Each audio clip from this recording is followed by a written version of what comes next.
নমস্কাৰ, মই বিমলা বুঢ়াগোহাঁই আপোনালোক সকলোকে মোৰ চেনেলৰ অন্য এটা ভিডিঅ'লৈ পুনৰবাৰ স্বাগতম জনাইছো।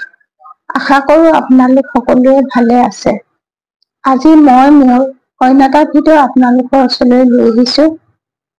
আজি মোৰ ভিডিঅ'টো হ'ল পতি পত্নীৰ মাজত যদি মিল নহয়, বোৱাৰী শহুৰ লগত যদি মিল নহয়, তেতিয়াহ'লে কৰক এই এটা উপায়।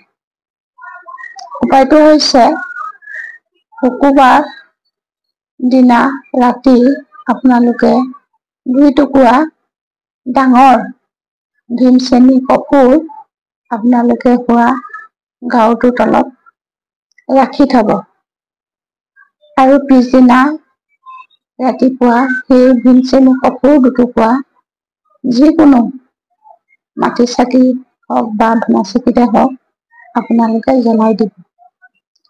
এনেদৰে যদি আপোনালোকে এটা শুকুৰবাৰৰ পৰা আন এটা শুকুৰবাৰলৈ মুঠতে 8 দিন যদি এনেদৰে ভীমসেনী কপোৰ গাৰুৰ তলত থৈ শুই পিছদিনা জ্বলাই, তেতিয়াহ'লে চাব আপোনালোকৰ পতি পত্নীৰ মাজত কেনেধৰণে মিলন হ'ব, শহুৰ লগত কেনেধৰণে মিল হ'ব।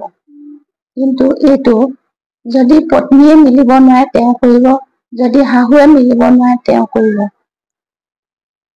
আজি মোৰ ভিডিঅ'টো পতি পত্নী মিলন, শহুৰ লগত মিলন কেনেকৈ হয় তাৰ ওপৰত এই ভিডিঅ'টো আপোনালোকৰ ওচৰলৈ আগবঢ়ালো। আপোনালোকে কৰি চাব। মোৰ ভিডিঅ'টো চাই আপোনালোকে কেনেকুৱা পালে মোক জনাব। যদি ভাল পালে লাইক কৰিব।